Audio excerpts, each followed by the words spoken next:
Today, we have an incredible faculty member with us, Rizwan Mawani. Many of you may know him. He is an educator, a researcher who specializes in anthropology and comparative religious studies. His research focuses on the diversity of religious practices and spaces, as well as understandings of leadership and authority within contemporary Muslim communities. He has advised NGOs and think tanks and helped to set policy, as well as addressing audiences worldwide. Rizwan is the author of Beyond the Mosque, Diverse Spaces of Muslim Worship. His writings also appear in encyclopedia articles, community publications, and newspapers such as the Huffington Post and the Wall Street Journal. His current research project focuses on the history of Ismaili communities over the past 2.5 centuries, as well as the development of the Jamaat Khana in that same period. I personally also am a fan of Rizwan and have worked with him over the last 10 years, I believe, of my time with STEP in the community. So Rizwan, over to you. Thank you very much, Heena, and thank you so much to all of you for joining on a Sunday morning for some of you, afternoon for others, I know. I hope over the course of the day, over the next 45 minutes to an hour, we'll have a chance to speak a little bit about some of the events over the last several weeks. I know many of you, as you're internalizing, processing, you're also learning. And I think for many of you, there are lots of questions that you may have, lots of things that you're trying to understand. And so today is really the first in a series of sessions that ITREB USA has organized, both for members of the Ismaili Jamaat as well as for multi-faith family members, to try and put some context to what the kinds of things that you're seeing. And I hope to begin that process today. Great, thank you so much, Heena. So yeah, feel free to put your questions as you have them or as they come up within the tool, and so that way we can address them in a timely fashion as best as we can as well. So as you can see from the topic today, we're really talking about three really ideas that are germane and important to the Imamat in the Ismaili context and Shiism just generally. Succession, Takht-nishini, and Insignia. Of course, over the last several weeks, we've witnessed historic events in the lives of ourselves as individuals, but over the last 50 generations of Imams of the Ismaili community, this has been something that has happened many, many times. So succession, of course, from the time of our very first Imam, Hazrat Ali, alayhi salam, right into our present Imam, Shah Rahim al-Hussaini, we see this process of continuity, of movement, of change. And of course, this is one of the hallmarks of Shiism and in particular, of course, of Ismailism. And of course, to mark those succession events are formal events known as Takht-nishinis. And in addition, as part of those Takht-nishinis, there are oftentimes symbols that are used, and we'll be talking about some of those symbols, what they mean, where they come from, as a hope to understand broadly the authority of the Imamat within our context. So I want to start with a story. In 1937, a painting was found by Muhammad Ali Maklai, who many of you may recognize the name, who was one of the founding members of the Ismaili Volunteer Corps. And as he was going through a series of paintings from a private collection, he came across this one. And this is an image of our 40th Imam, Shah Nizar II, who passed away in 1722. And you'll notice that Shah Nizar, in this official painting that was commissioned for him, has certain things that he is adorning. So one of them you'll notice is a robe of honor, a khilat. Another is a sword. And you notice he's wearing a particular kind of turban or hat. And some of you may recognize some of these symbols from the recent Takht-nishini or previous Takht-nishinis of our Imams. And I thought it was fitting to show this because this is really the first image we have of an Imam. Of course, there are images that circulate of Hazrat Ali and other earlier Imams, but in many cases, those are simply renditions. But here we have an Imam sitting for an official portrait, and we have this beautiful 18th century painting that survives. Unfortunately, this was first published in one of the early Ismaili magazines, published in Bombay in 1938, I believe. And at that time, there was no color printing in some of the magazines. And so what survives is this black and white image. But it still gives you a sense of the kind of ceremony and ceremonial elements that accompanied the imamat of the Ismailis in this period. We do have photographs, though, of other Takht-nishinis and other ceremonies. This is the earliest photograph we really have of Takht-nishini or Masnad-nishini of the Imam. And so here we have a 7-year-old Imam Sultan Muhammad Shah, or 48th Ismaili Imam, surrounded by a number of leaders of his time. And you'll see that he's seated on traditionally what the form of the takht used to take, which is a throne. And in British India, it was this kind of format that was common for the throne and for the takht. And so here you see the Imam sitting on this, and it's unfortunate you can't see it as clearly in this image, but he's holding something in his hand. And this is a traditional a scepter, a cane, which was also an insignia of authority used by Imams at the time. And so you have this image here which shows some of these elements of the Takht-nishini as well. And we're lucky that in British India at the time, photography was booming and thriving. And so we have images like this, you know, in the mid-1880s that we have records of as well. And when the Imam, of course, the previous Imam passed away, Aga Ali Shah, you know, this was something that appeared in the newspaper. So this is something from 1885 in the newspapers at the time. It talks about Aga Ali Shah's passing. It talks a little bit about the ceremony of Imam Sultan Muhammad Shah. And so we know there was a procession in carriages that came across, and then he was brought to the Ismaili Jamaat Khana for the official Takht-nishini ceremony on September 1st, 1885 in Bombay. And so we have details that survive about the event as well, which is great because it allows us to get a sense of what was happening at the time and the kinds of ceremonials that took place. So let's start with the question as we talk a little bit about these Takht-nishini ceremonies and what's happening. So I think many of you know from some of the information and videos you've seen what Takht-nishini means. But what other names have we used or have been used in the community over the years that are synonymous with the word takht? And so you'll see 4 answers on the board. And the opportunity here is just for you to kind of guess whatever answer you want. This is more kind of a self-quiz. And it's a quiz not so much that we're testing you on, but it's a quiz for you to help understand and see where you are and where there are opportunities to learn more in terms of your knowledge. So throne, gadi, masnad, or all of the above. What names can be considered synonymous with takht? And so I think as many of you know, Takht-nishini often can be translated as sitting on the throne. And in previous imamats, we've heard, and even in sort of local conversation with each other in different traditions, we have different names. So in fact, Imam Sultan Muhammad Shah's official enthronement ceremony was known as a Masnad-nishini. And so we have this term that seems to have been circulating and used at the time for him. Oftentimes people will talk about the Imam assuming the Gadi. And so we have terms like this that are oftentimes as well. And so there are a number of things that we sort of see in the context of the enthronement ceremony taking place. And it's important to recognize that while succession in the Ismaili understanding of succession takes place at the second the Imam passes, the succession of authority and the holder of the office assumes that office of Imam from the second the previous Imam passes away. But the Takht-nishini is the formal recognition of the Imam's authority. And that formal ceremonial and formal recognition often has taken place not on the same day as the passing of the previous Imam, but on another date. And we saw this, of course, with the Takht-nishini of Shah Rahim recently, and we saw this, of course, with the Takht-nishini of our previous Imam, Shah Karim al-Hussaini. I'm just going to show you a short video.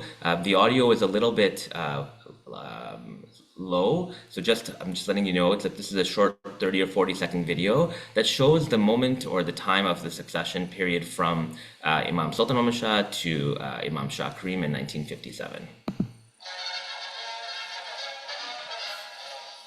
Harvard student assumes a fabulous age-old mantle.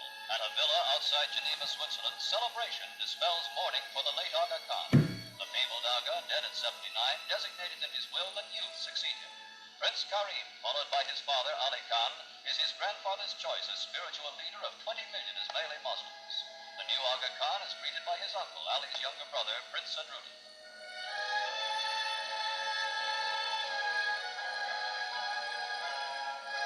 20-year-old Aga Khan IV proclaims the start of his reign. In his predecessor's words, the Ismaili sect needs a modern-minded young leader to cope with the problems of an atomic world.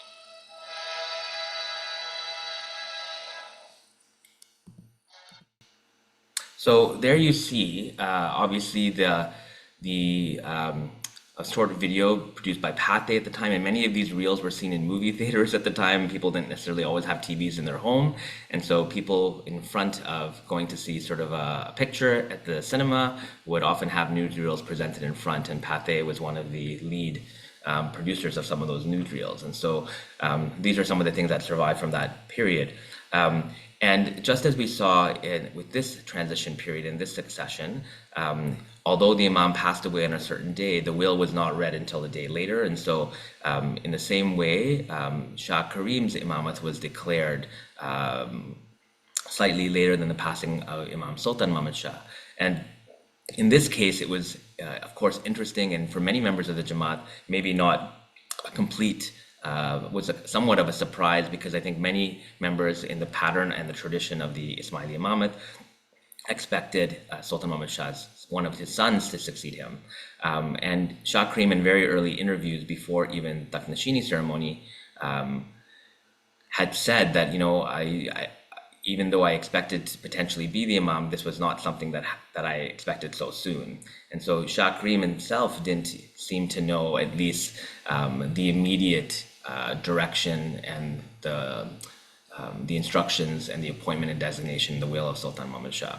And so even in this ceremony, in this situation, we have, of course, Shah Karim at that point very frankly talking to the media, talking about this. So as we mentioned, of course, in addition to these ceremonies into succession, there are, of course, ceremonies that take place that officially mark the beginning of the Imamat for the community.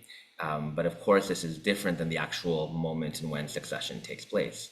And so before we get to the next question, maybe Heena will pause to see if there's any questions from members of people who are attending the webinar today before we move on to the next set of questions. I was going to say there are quite active participants, especially when you have your questions. So I know for the first question, there were a lot of people who also answered all of the above. For this one as well, we have a lot of responses that say B, 3. We've got a couple that say 6. So just wanted to share that as well out there. It is quite interactive. So far, questions. I'm going to give it a minute until you finish the next bit, because I think you may answer some of those in there. Right. Okay, so let's get to the next question. It looks like many of you have already jumped the gun and tried to answer the question, which is fantastic. How many Takht-nishini ceremonies were there for our 49th Imam, Shah Karim? 1, 3, 6, or 9? So for those of you who did answer 6, that is correct. So of course, with Mawlana Sultan Muhammad Shah, we saw one at least official Takht-nishini ceremony. With Shah Rahim, we saw one official Takht-nishini ceremony. But with Shah Karim, the pattern had been to travel to Jamaats around the world. In this case, these were all Jamaats primarily of South Asian heritage. And so you see Dar es Salaam, Nairobi, Kampala, Bombay, Karachi, and Dhaka were the 6. And so between 1957 and 1958, Mawlana Shah Karim participated in 6 distinct, individual, separate Takht-nishini ceremonies around the world. And unfortunately at that time, although Bombay and Karachi did have members of the Jamaat who attended from different parts of the world, as I believe also one of the Nairobi did as well, generally the Imam was not able to commemorate the Takht-nishini with Jamaats in their own environments, for example, in countries like Afghanistan or Tajikistan or other areas where we know that there are Jamaats today because of the political situation and also just because of the nature of contact the Imam had with those Jamaats.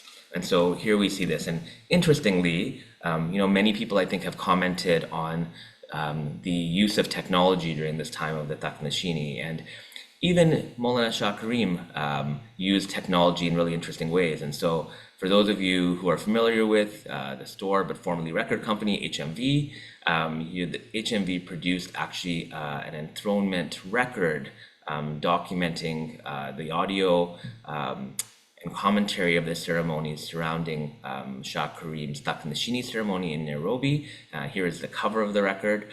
And I'm just going to play two audio clips from this record so you get a sense and a chance to sort of hear a little bit about the ceremonies themselves and a little bit about some of the insignia that were presented to Shah Karim on this occasion. So the first I'm going to play is, again, it's the quality is from 1957 on a record, but it's fairly clear, I think. So we'll just listen to the first minute or two just so you get a sense of how this works and what's being said.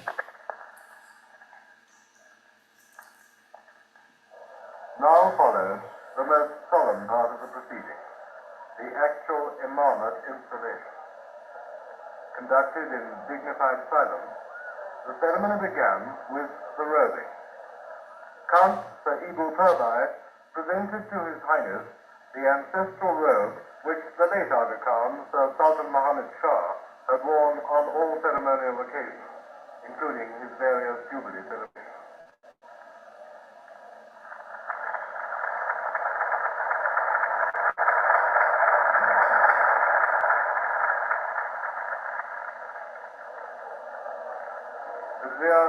Rahim Mukhi of Nairobi Jamaat, was the next to mount the steps leading to the throne, in order to present to His Highness the pagri or turban, similar to that which had been worn by His Highness's great-grandfather.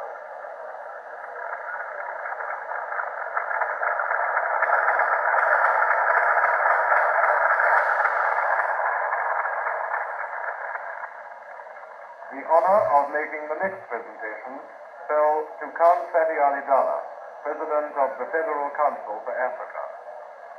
This was the sword of justice, and its presentation was strictly according to tradition.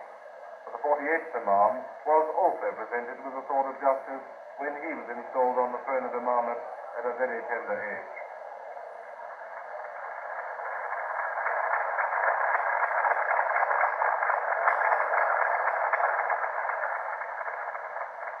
Count Abdullah Hassan Gangi, President of the Executive Council for Africa, now came forward with the chain of office of Imamat.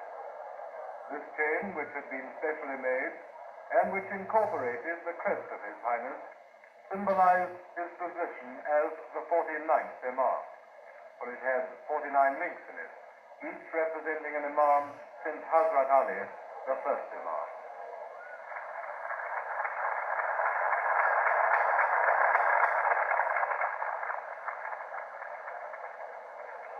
The final and most significant presentation made by Vizier J.B. Ahmed was that of the signet ring, the seal of Imamat. Throughout Ismaili history, and especially during the 11th, 12th, and 13th centuries, this seal was used for personal communication from the Imam to his followers, particularly for those living in such remote places as Afghanistan and Turkestan. All right, so I'm going to stop that there, but you get a pretty good educational commentary, even in 1957 on a record, as to some of the insignia of office or the symbols of authority that were presented to Shah Karim in 1957. And you had some similar presentations taking place in the other 5 cities in which Takht-nishini ceremonies took place. And interestingly, although this was distributed in a record, and as many of you may know from reading Firmans from this period, the Firmans were very contextual. And so the Jamaats in each of these places received Firmans that were specific to their individual contexts, whether they were political, economic, and of course, although there was shared messaging. And so interestingly, Mawlana Shah Karim decided to, at the end of this record, record what the effect of what was a global Firman, a Firman meant for the Jamaat around the world. And again, I'm just going to play a very short clip of it, just so you get a sense of the use of technology even at that time.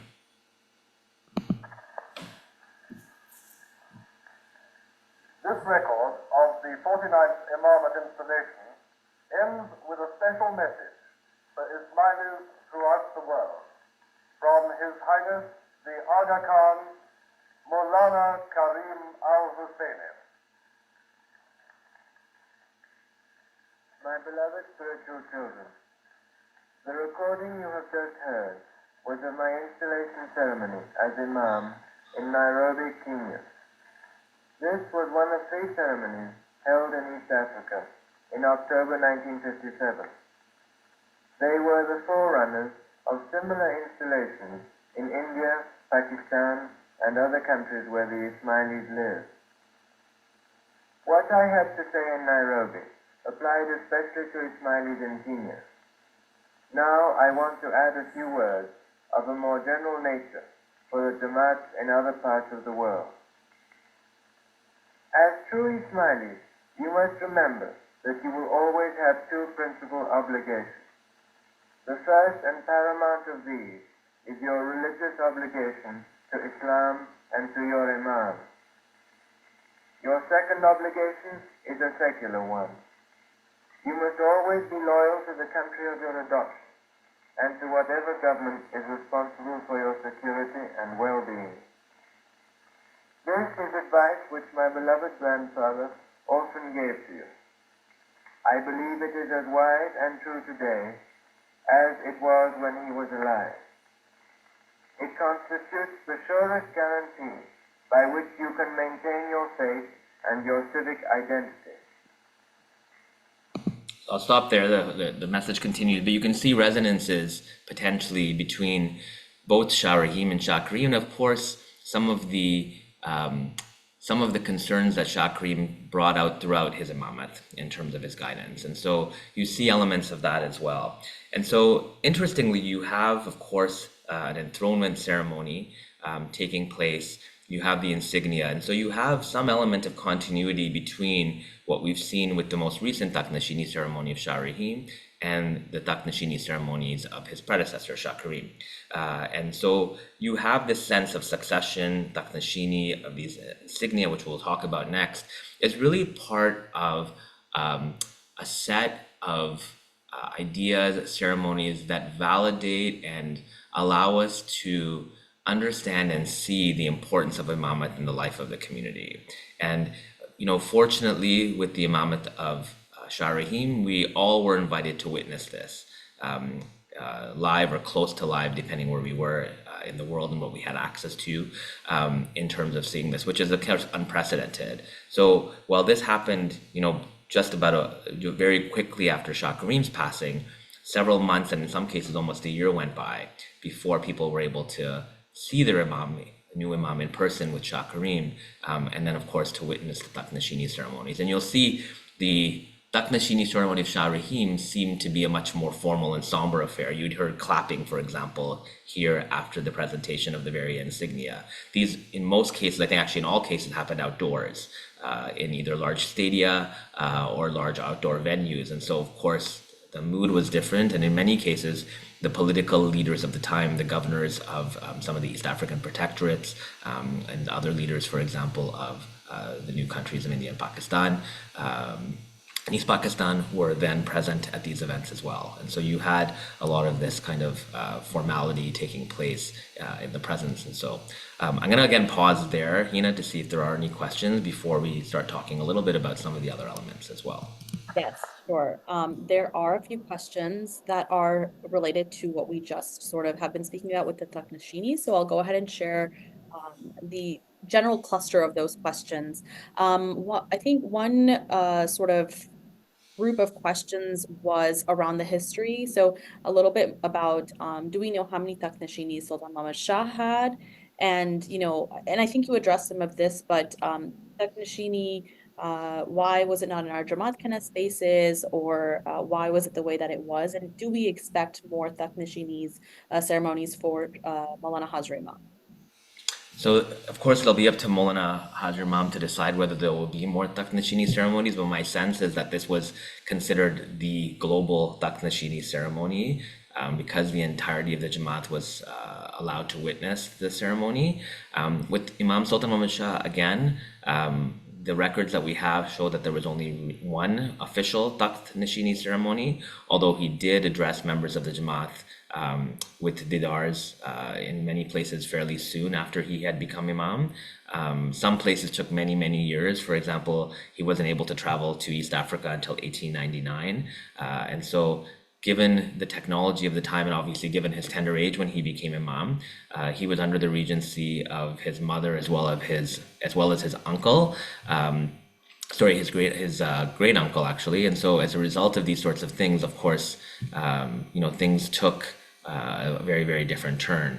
I think with Shah Rahim, with the advent of the technology that we have today and what we've seen the community take advantage of, primarily since COVID, we had what I believe was sort of a Takht-nishini ceremony taking place, again, very importantly, at the Diwan of the Ismaili Imamat. So at a place that is a seat of the Ismaili Imamat that's kind of universally now recognized as the headquarters of the Ismaili Imamat, and of course then but witnessed through Jamaat Khanas in various parts of the world. Thank you, Rizwan. I think there may be some other questions around the history of Takht-nishini ceremonies. I hope that Rizwan got to cover most of that. And as we continue, I think he may continue to further cover. There was one more question that I do want to bring up here, a couple of clusters of questions, Rizwan, not necessarily around Takht-nishini, but I think it seems to be around when you mentioned that Shah Karim's earlier interviews, his responses to not necessarily knowing that he would be the Imam from his grandfather being passed down to him. So I think the cluster of questions that may have come up here are Shah Karim really didn't know that he was going to be Imam prior, and do the future Imams know they'll be the Imams during the time frame? So of course the choice, it's a good question. I think the choice obviously to hint at or let, of course, the successor know is up to the Imam of that time. Shah Karim was clear, or he had a sense that he was likely going to become the Imam, but I don't think he understood or fully knew at that time that his father would not become the Imam. That's the sense that I get from the interview. And again, I'm intimating into the interview because he doesn't say this explicitly. But it's clear that there was some sense of surprise. It wasn't something that was expected at that time. Now, having said that, Mawlana Sultan Muhammad Shah had deputed members of his family in the same way that Shah Karim had deputed members of his family in the last years of his life to attend particular ceremonies. And some of these ceremonies included religious ceremonies. And so we know both Prince Ali Khan and Shah Karim were sent to Jamaats on behalf of the Imam, Sultan Muhammad Shah, to officiate over certain ceremonies. And so one of the ceremonies, or one of the things that Shah Karim did was to introduce what we now know as our dua to the Jamaats. And the first place in which he recited this was in Madagascar. And so he brought this, and this was seen as part of a religious ceremony of the time in terms of the transition of the dua from the previous dua amongst the Ismailis to what then has become subsequently a universal dua over the subsequent decades. And so there were religious ceremonies. And so we do know also that at the time of Imam Sultan Muhammad Shah, there was joint birthday celebrations. And so the celebrations of what were assumed by the Jamaat, of course it was not known, but what was assumed by the Jamaat to be the next Imams, again, based on the tradition that they had seen of father to son, was that the birthdays of Prince Ali Khan and Karim Shah were celebrated in the Jamaat. I'd have to check the exact year, but at some point, at least 10 to 15 years before Mawlana Sultan Muhammad Shah's passing, these joint birthdays were disbanded and only the birthday of the Imam was celebrated. And so there were sort of, and also when the family of the Imam walked into the dar halls or walked into processions, there was traditionally seen to be a hierarchy of family members walking behind the Imam. And so all of these may have been clues to the potential successors of Imam Sultan Muhammad Shah that they may have inherited the Imamate. Now, having said that, Imam Sultan Muhammad Shah is the first Imam that has used the legal instrument of a will to declare his successor that we have record of. So the will is a reasonably modern legal instrument. We know that in previous Imams, sometimes the successor Imam has been declared in a firman to the Jamaat in the lifetime of the Imam. We do know at other times that the Nas is declared in the context of other formal documents, for example, during the Fatimid period, either after the lifetime of that individual or during the lifetime. And so it seems each context has been different. So it's hard to make a generalization as to whether the Jamaat or the Imam to be knows that he will be the Imam. Thank you, Rizwan. And before we continue, this is to all the questions about the recordings.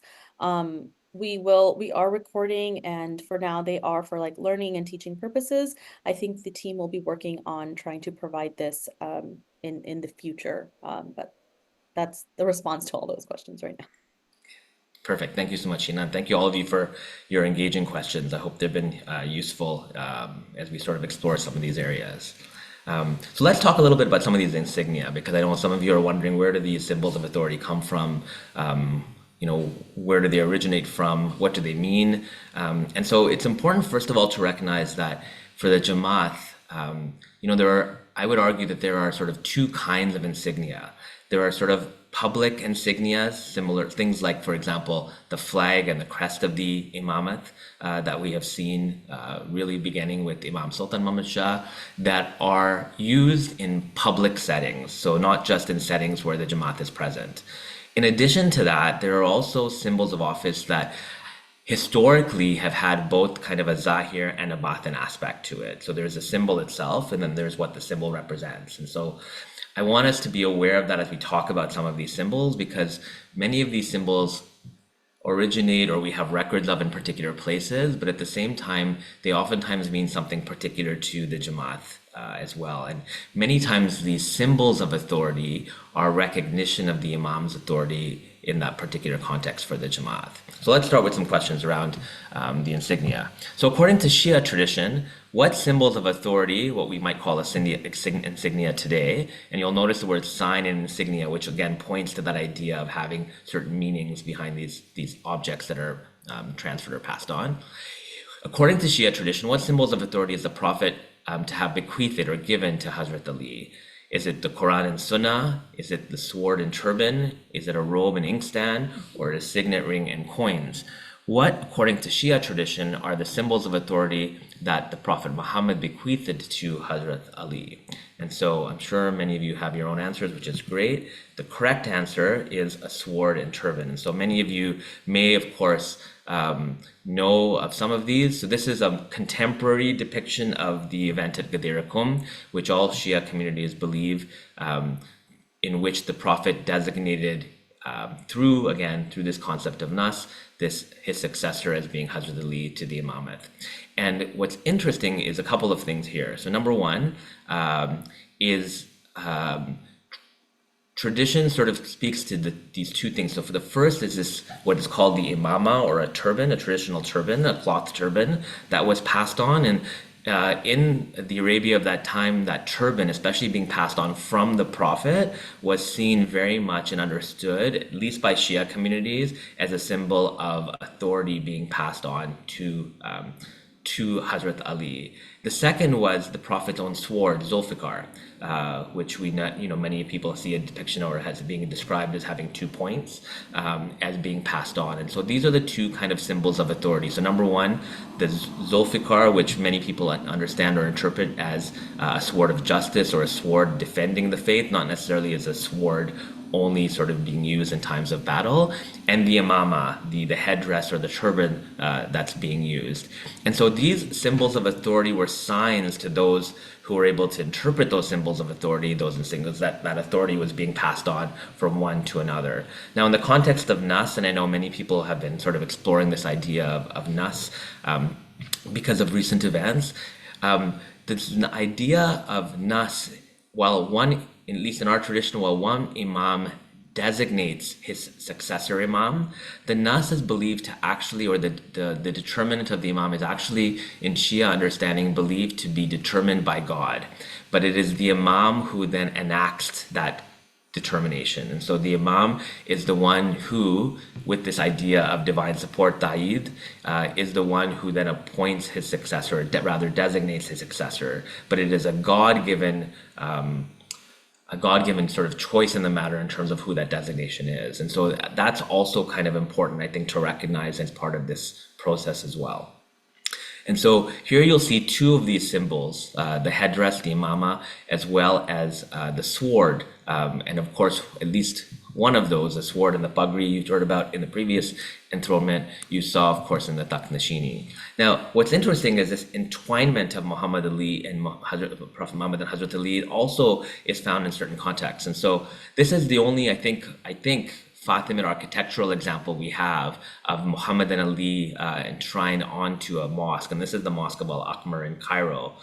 Today it's in the hands of our sister community, the Bohras, but you see sort of in the roundel in the middle, Muhammad and Ali's names done, and this is the building itself of Al-Aqmar. And so this idea of the symbol's authority in many ways start with the designation of Hazrat Ali as the first Imam of the Shia community at Ghadir Qum. And of course, this then is believed to have continued in the Shia Ismaili tradition through the passing of many of these insignia, or the giving or offering of insignia to the Imam as the holder of office of Imam through to the modern period.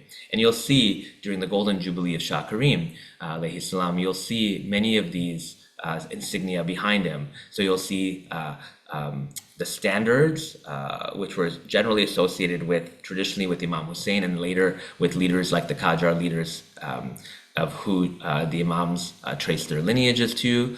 Behind him, you'll see the crest. In this case, you'll also see the Golden Jubilee logo as well. You'll see the khilat, or the robe of honor that he is wearing. And of course, you'll see the robes of honor that he also had bequeathed to many of his leadership and many members of the Jamaat who attended at least on the opening of the Golden Jubilee commemorations here.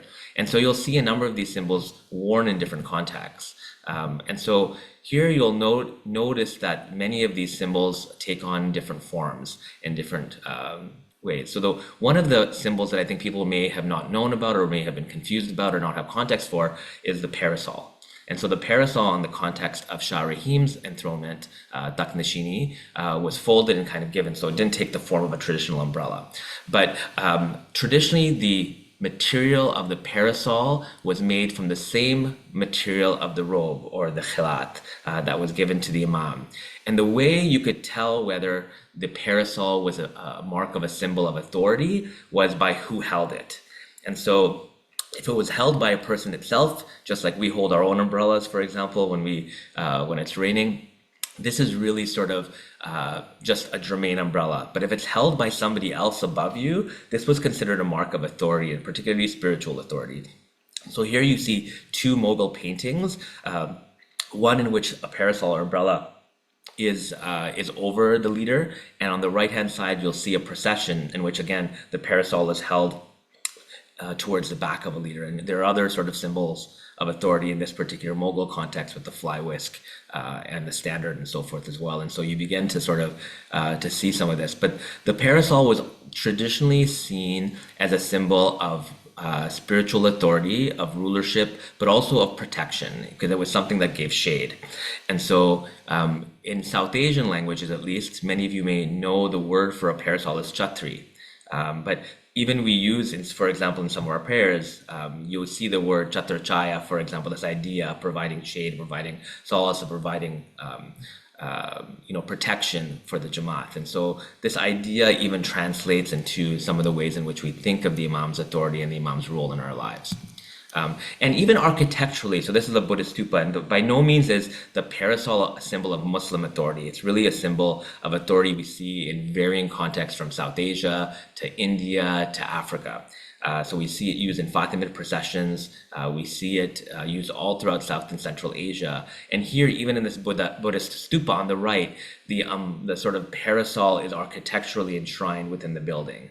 And so here it represents the Buddha's spiritual authority. And so this parasol is really a universal symbol of protection, of spiritual authority. And then we see, of course, this presented to Shah Rahim during his most recent Takht-nishini.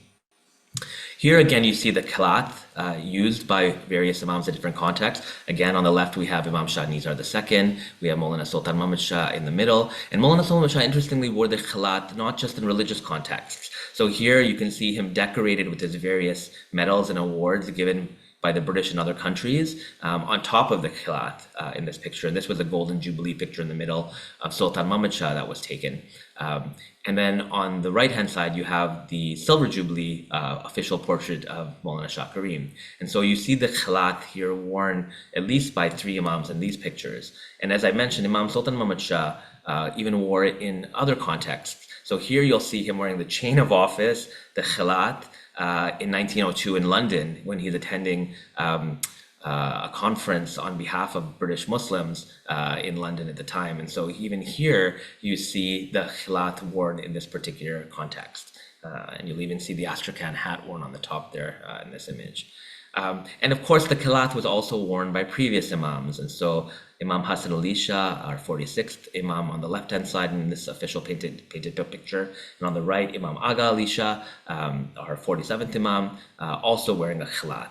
And so the khilat is something that seems to have been an important marker and symbol of authority that the imams have worn, at least for the last 5 generations of imams in our community. And we see that even in Imam Shah Nizar's portrait, it was there. And so this seems to be something that has come at least via the Iranian context. And in the Fatimid context, we have other kinds of special ceremonial robes that we know that were worn.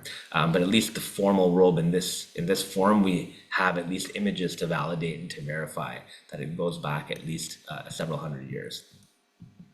So here you can again see the various imams from Aga Khan I, in this case to Aga Khan IV, wearing the ceremonial robe. And of course, you saw Mawlana Hazrat Imam also wearing the ceremonial khilat, and it presented to him during his Takht-nishini ceremony as well. And again, you'll see other symbols of authority, for example, as he's signing the amendments to the Constitution, his personal flag and crest, of course, there on the right-hand side of your screen as well. Now, the crest and is interesting. So the very first example I've seen of anything that looks like the Imamat crest is actually on the external facade of Kuze Jamaat Khana, which is located in Mombasa. And although the Jamaat Khana goes back to 1888, it was officially opened in 1914 by rebuilding of the Jamaat Khana was opened by Imam Sultan Muhammad Shah. It's the first record that I found in my collections of an Imam officially opening a Jamaat Khana. And so in 1914, Mawlana Sultan Muhammad Shah travels to East Africa, to Mombasa, and opens this Jamaat Khana. And on that door in the middle, in the sort of the panel above the main door, is this. And so you'll see 2 things that look like the flag. You'll see a crown on top. You don't see a formal kind of chain of office or authority yet, but this may have been the beginning of what we now understand as the crest of the Imamat. And so you see this sort of in wood at the beginning. By this time, the Ismaili flag, or what was then known as the My Flag or Ismaili flag, was already there. You had sort of a more British version of the Taj or the crown that was there as well. And it looks like over time, we see something closer to this. And so this is the crest of and the personal standard of Mawlana Shah Karim during his Takht-nishini ceremony in 1957. And so here again, you see the flags, again, similar to what you saw in 1914. You see the chain of office, and you see the sword, which basically makes up the base of the crest. And you see the Taj, and at this stage, the Taj is kind of still separated a little bit from the personal crest. And so you see sort of the evolution and the evolving of the crest until the form that we have today. And of course, this is now the personal flag and standard of the Imam. And here again, you have a version of it today. And we know from Shah Rahim's Takht-nishini and from the video that informed it that the number of, there were some minor modifications. The major one is the number of beads on the chain have been changed from 49 to 50, representing Shah Rahim as the 50th Imam of the Ismailis. And so you see that there.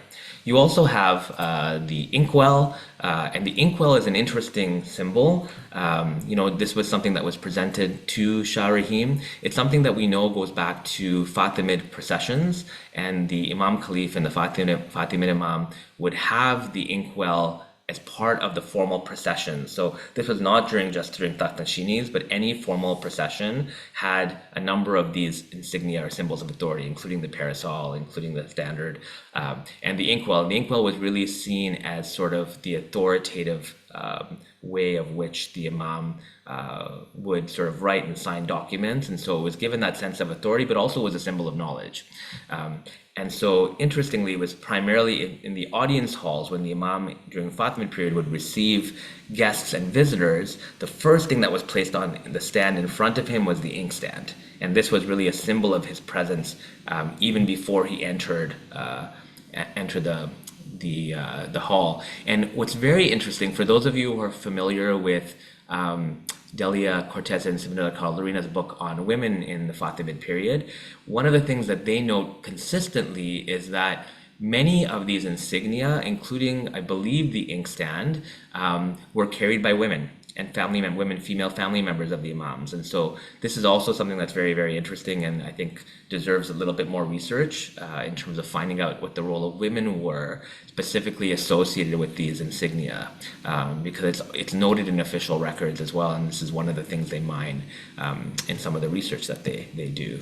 The other thing that we see in terms of insignia are things that the Imams gift to others. And so we've already seen in the Golden Jubilee picture of Mawlana Shah Karim, the traditional sort of khilat, the robes, the juba that he would give to members of the Jamaat and senior leaders. In the Fatimid period, we know that there were similar things given with what are called tiraz fabrics. And so these were official robes of honors that the Fatimid caliphs would bequeath to senior leaders or people who had devoted service to the caliph and the imam of the time. And these were usually had particular forms of writing and formula on them, and they were considered really important gifts given to them. We also know that coins were given and insignia, although we don't have them today. When the Imams were caliphs of the Fatimid Empire, there was also particular coins with particular formulas on that, observing the role of the caliph and the imam of the Fatimid period as well. The last thing I want to talk about, because I know we're running out of time, is the signet ring.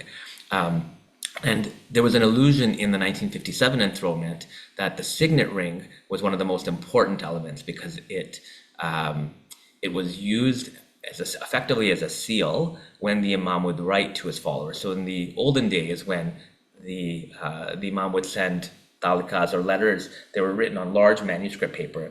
And what I've consistently seen in many of these from Imam Sultan Ahmad Shah and Imam Hassan Ali Shah's time is that at the bottom, once these documents were finished, they were put in this ink and then they were sealed, or they were waxed in some cases and then sealed onto the letter. And so this would tell the Jamaat when they received this letter that it was an official authoritative letter of the Imam.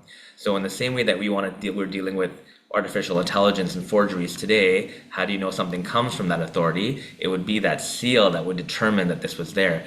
And in Mawlana Sultan Muhammad Shah's tenure as Imam, he often had two seals. He had a seal of Imamat, the More Imamat, on the bottom, and he would oftentimes place the More Nabuwat, the idea of the seal of the prophethood, on the top, designated the inheritance of the role of Imamat, designated by the Prophet Hazrat Ali. And so in many of his correspondence that I've seen, there are both of those seals that are available. And so although today we have kind of the signature, Aga Khan, that oftentimes accompanies this, traditionally it was this symbolic seal and ring that was used to designate the Imam's authority over the Jamaat. And I want to end by saying that it's important to recognize that many of these symbols are for the Jamaat. They're for the Jamaat to witness and to understand and to recognize the various roles and the roles that the Imam plays in our lives. So each of these in many ways are visual ways for the Imam to embody that sense of authority. And so of course, when you see Shah Karim's khilat on Shah Rahim, or when people saw Imam Sultan Muhammad Shah's khilat on Shah Karim, this was a formal way to acknowledge that the imamate had been transferred from one occupant to another occupant in that chain. And so in the same way, when one is given the symbols of authority from one imam to the next, or symbols of authority are made ceremonially for the next imam, it's a way for us to know visually as well that authority has been officially transferred. And the Takht-nishini, of course, is a ceremony which demonstrates that to us through the ceremonials that took place. There's lots more that we can talk about, and I'm sure there's probably lots of questions, but I wanted to formally end here, and hopefully the short time that we've had today has provided some context and some sense of at least certain ideas that are important for us to understand as we talk about the imamate over the next several weeks. Thank you very much. Thank you, Rizwan, so much for taking us through Takht-nishini and different insignia from a historical lens and looking at artifacts and records that we may not always have access to or be able to find. So I know that the audience in the chat box was quite appreciative of the sound bits and a lot of the artifacts that we aren't always seeing. I know that I've been watching old interviews of Shah and other family members to sort of engage and make more sense of this period for myself. So this session definitely added to the repertoire and articulation for myself. And I hope too for the audience that this session allowed us all to go on a journey of understanding this transition period a little bit better for ourselves and our larger Jamaat and community. So thank you again, Rizwan, for taking us through that. I know the time was so tiny and short, and you have so much more to offer. So I hope we get to, interact with you again in the future. For now, we do have just a short amount of time for Q&A. Thank you all for the bunch of questions. I was going to say millions, but there's been a lot of questions out there. What I have tried to do is keep the questions to be a little bit more related to the presentation that you did, as I know the other sessions on Sundays will address some of these questions as well. So I'll go ahead and start with some of the questions around more of the symbolism of insignia and things like that sort of came up for the audience. So one of the cluster of questions we received were around the idea of the crest. If you could, I know you spoke a little bit about the crest and a little bit of its history, but the questions that sort of emerged here are a little bit more the evolution of. And so one audience member was asking if you could shed a little bit more light on the reason for the crest, and would it be similar to the British military crest? And if yes or no, what's the significance of having a crest in relation to imamat? Yeah, great question. So I think the crest is part of an evolution of authority for the imamate. And so we see in particular as Imam Hassan Ali Shah, Imam Aga Ali Shah, Imam Sultan Ahmad Shah, when the Imams moved to British India and they're trying to reestablish that sense of authority, of course, they didn't have the land or the sovereign authority that they had in parts of India or parts of the Fatimid Empire. And so one of the things that what became important is that when the Imams were at official events, there needed something to symbolize their authority. And so in time, the flag, the crest, and of course, in subsequent decades, the Nasheed al-Imama became those symbols. And of course, as the world evolved and we moved from the world of empire to the world of nation states, those things became important insignia, just as a country has, or a leader of a monarchy will have symbols that designate their position and their forms of authority. And so the crest wasn't always there. The crest wasn't something that we've had from the beginning. And so the crest evolved over time. And so one of the things the crest took on was this sense of some of these symbols and insignia that were important as symbols of authority for the imama. And some people may not have recognized even that the crest had those symbols. They might have just thought of it as a figurative kind of representation. But it really comprises of all of the things. I know growing up as a child, I didn't see the chain. I thought was a tasbih or musbah. And so, I think learning subsequently, obviously, as I got older, what these sorts of things represented and looking at them in particular ways allowed me to do that. And I don't think it's necessarily a military, its inspiration comes from a military setting, but it does come from the kinds of contexts that especially Imam Sultan Ahmad Shah found himself in. So being in British India, seeing what other local princely rulers had in terms of their symbols of authority, looking at what the British were using in terms of insignia. And so all of these things likely informed and influenced the form that the crest now takes. And we didn't talk so much about the Taj, but the Taj, again, at the top, again, comes from likely sort of more of a Central Asian, Iranian kind of form of headdress. But again, the Taj effectively is a crown. It translates into crown, although it doesn't look like a traditional, monarchical crown that we may associate with European monarchs today. But all of these things then became ways in which the Imam could express symbolically, pictographically, his authority in those sorts of ways. And so in the context in which he was living, sure, there was various influences, but I think those influences then came together in something very unique and personal to the Imam of the time for Shia Ismailis. Great, thank you, Rizwan. One kind of sub question, and I think it's a more historical quick answer type of one maybe. When were the green and red flags introduced? Which year or which Imam were those introduced in? So they're modern. They're 20th century. So during the tenure of Imam Sultan Ahmad Shah, I believe I'd have to check the year, but around, I believe 1909, 1910, something in that range. The earliest forms of the flags were introduced.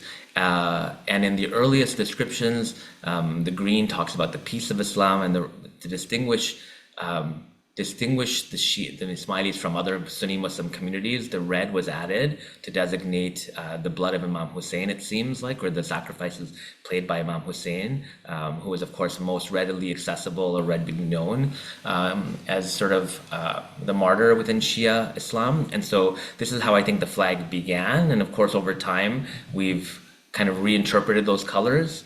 And if anybody remembers some of the Ismaili songs from the 1980s, you'll remember some of these nursery rhymes that we've reinterpreted what those symbols mean in the flag. But a flag of some sort has generally always been there for Ismaili rulers. And so we know the Prophet had a black or a black and white flag. We know the Fatimids had a white flag. And so there's always been kind of a flag that represents some kind of royal authority. And in this case, in Imam Sultan Muhammad Shah's, it was a different situation because he wasn't a ruler over a piece of land in the same kind of way. And so the flag became a different kind of symbol, and which over time became part, with the crest on it, the Imam's own symbol and representative for his own office.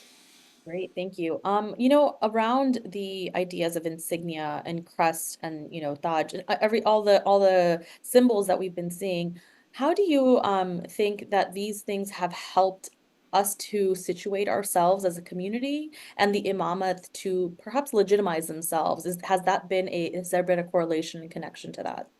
I think in the modern day and age, in the age of statecraft especially, I think it's been very, very important. So as Shah Karim himself tried to situate the imamat as a model of Muslim authority that was recognized, I think he was able to utilize the symbols of statecraft to be able to have that. So, for example, when Shah Karim used to sign memoranda of understanding, or when he would meet heads of state, there was always a flag of the head of state or the country. There was always a national anthem that was played. And so I think these elements provide that sense of officialdom for the imamat. It's unusual because even the Holy See, the Vatican, has Vatican City as a geographical entity in which the head of the Catholic Church is located. And so they're recognized. So in the same way that there's a recognition, not just of Vatican City, but of the Holy See as the institution in the context of Italy, Portugal now recognizes the Ismaili Imamat officially as sort of the seat of the Ismaili Imamat. And so even more than the crest and the flag, that seat of the Ismaili Imamat now allows delegates to be sent internationally. It allows other things to happen. So it doesn't have to just be in the form of the AKDN anymore. It can now be the Imamat representing the Imamat above and beyond the AKDN. And so the symbols, I think, were part of that journey to where we are today. And I think, over the next years and decades, we'll see, now that we have the Diwan itself adds that sense of further authority in the same way that the crest may have in previous decades and generations. Thank you. You mentioned the anthem, and I know we have a lot of questions around the anthem. So there's a little bit of the historical aspect. So are you aware of when anthems may have started in our community, or was this historical? If you want to share any or shed light on Yes. that. So the Nasheed al-Imama, which is now called the Nasheed al-Imama, initially started off as, I think, a devotional sort of song. It then was taken up by Imam Sultan Muhammad Shah, by Murid, who wrote it in Algiers in East Africa. And so over time, this became something, I know growing up as a child, this was something that we sang. At least the words were in Urdu Hindi, they were kind of sung. And over time, the musicality that accompanied that nasheed was kind of stripped of the word, so to speak, but it had a resonance with the Jamaat already. So when the Jamaat heard it, they knew there was already this sense of commitment and devotion to the Imam of the time.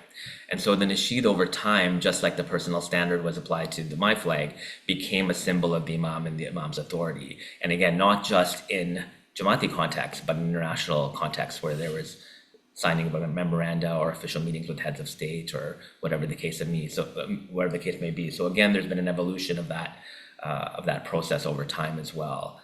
So now it's representative of the Imam and his authority in a larger context internationally. Thank you. It's so beautiful to see something a little bit more organically come about and then become a part of the community, as so many of our traditions may have as well. I know we don't have a lot of time, so I'm going to ask the last couple of questions here. One of the questions that kind of came about was, and I believe it's in reference to, I think it was the Diamond Jubilee image of Shah Karim. Why are the images of the Persian kings featured so prominently in some of these ceremonies or around the Imams? Yeah, so we know, many of you may know that 25 of our 50 Imams spent some or all of their lives in Iran. And so, of course, the community is intimately and intricately linked with Persia in terms of culture, in terms of heritage, in terms of symbols of authority. And Imam Hassan Ali Shah was married to the daughter of Shah Fateh Ali Shah, who was a Qajar king. And it was initially this Qajar king which gave the Imams from Hassan Ali Shah the sense of royalty, that sense of being a prince. And so before that, of course, there is a sense of authority that comes from the Prophet, that comes from Hazrat Ali, but in the contemporary context, that sense of being a king or being a prince is something that happens because of bloodline in a modern way. And so the idea of the lineage of the royalty of the Imamat comes from that lineage through the Imams, Imam Hassan Ali Shah's wife, to that. And so this is part of where this pageantry and royalty and these images come from. And so it's both, the Imam has a number of symbols that we recognize in terms of the authority. So one is this royal heritage from the Qajars. One is the kind of bequeathment of titles of His Highness, which comes from the British monarch. Others, of course, are forms of spiritual authority that come from the Prophet Muhammad and previous Imams. And so, and then the other are the standards that are associated with Imam Hussain and some of the earlier Imams and later the Fatimids. And so all of these things, this is a great point, I think, are insignia that represent different modes and forms of authority that the Imam has. And so all of these symbols are kind of placed together to designate the variety of that forms that authority takes in the Imam's life and, of course, the life of the community. Great. Thank you, Rizwan. One question around the hats that you mentioned that have been historically we've been seeing in images, especially of the various Aga Khans. If you could speak to the hat and if there's any significance or if it was just an evolution in culture. Yeah, I don't know. So the hat that we saw Shah Rahim wearing, and we also saw Shah Karim wearing, and we see a little bit of Imam Sultan Muhammad Shah wearing at the beginning, more of at the beginning of his imamat. In later pictures, I've also seen him wear a puggree as well. Aga Khan the first, Aga Khan the second wore them. So these are Astrakhan hats that are made from a particular variety of sheep that come from Central Asia. They were oftentimes used and very fashionable in Iran, oftentimes by educated individuals. This is usually who wore them, are people of the elite status.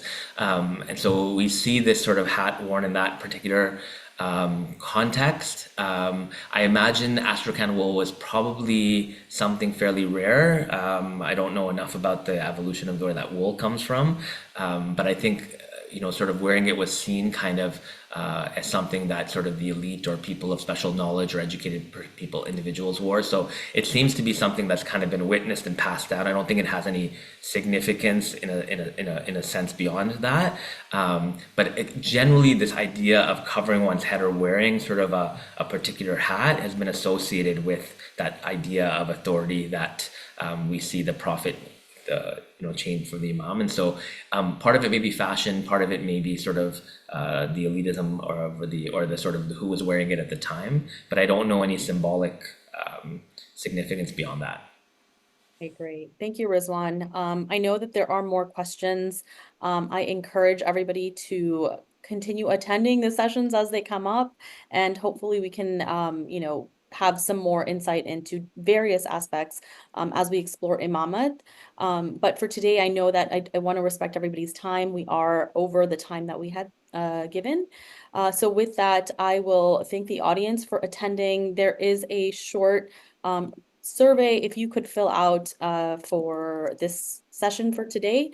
There is a QR code on the screen. There's also the link in the chat box. The next Aspire session will be next Sunday, March 9th at the same time, 12 to 1 p.m. EST Eastern. And next time there will be, our guest speaker will be Dr. Hussein Rashid, exploring the Murid Murshid relationship. Thank you again, everyone who attended. And Rizwan, thank you again so much for taking us through this. I love your historical lens and so much that you bring to the table for us. So thank you all for participating. Thank you, and thank you, Heena.